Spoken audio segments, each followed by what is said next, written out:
The Hong Kong police have handled these events with less aggression, less violence than any police force anywhere else in the world would do. First of all, the British colonial flag was hoisted in the wrecked ruin of the Legislative Assembly building, which was violently attacked. Imagine if a town hall in Britain were attacked and wrecked and a Chinese flag was hoisted inside the room, what the outrage would be. An example of light-handed policing is portrayed in the Western media as tyrannical, dictatorial policing. And that's simply objectively not true.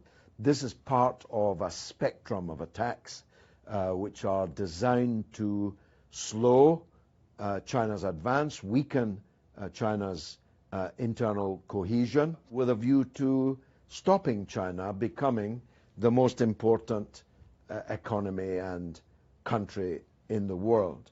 For the British state, they have never really accepted in their heart that their empire has gone and that Hong Kong is China. They have never really accepted that.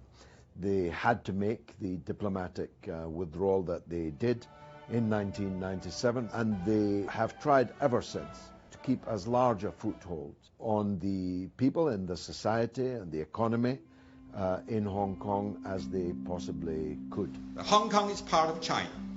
No foreign country should interfere in Hong Kong's internal affairs. We urge those foreign forces to respect China's sovereignty and security.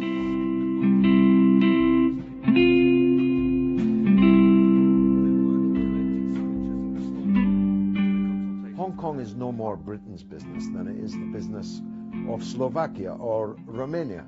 We are just another foreign country. Surely, how Hong Kong is governed than how Saudi Arabia is governed.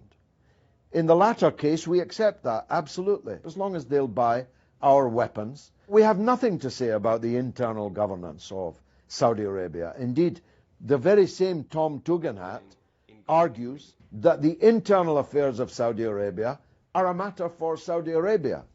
But the internal affairs of China are apparently not a matter for China.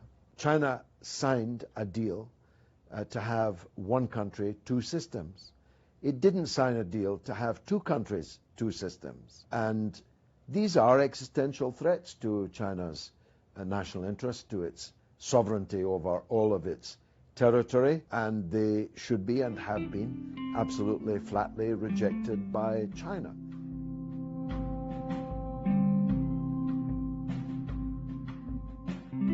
It's a masterclass in British hypocrisy, this one, because not only did we not give any democracy in 155 years to Hong Kong, we didn't even have democracy in our own country until 1929, when the last of the British women got the right to vote. We gave no democracy to Hong Kong, no civil rights to the Chinese population. The idea that we have now discovered the need for Hong Kong to have so-called Western-style democracy should be laughed at by any objective person. People in Hong Kong have every right to grievances, to express their grievances. They have a right to ask their government to listen to them. And I'm sure that that lesson has been learned by the local government in Hong Kong and by the central government in Beijing.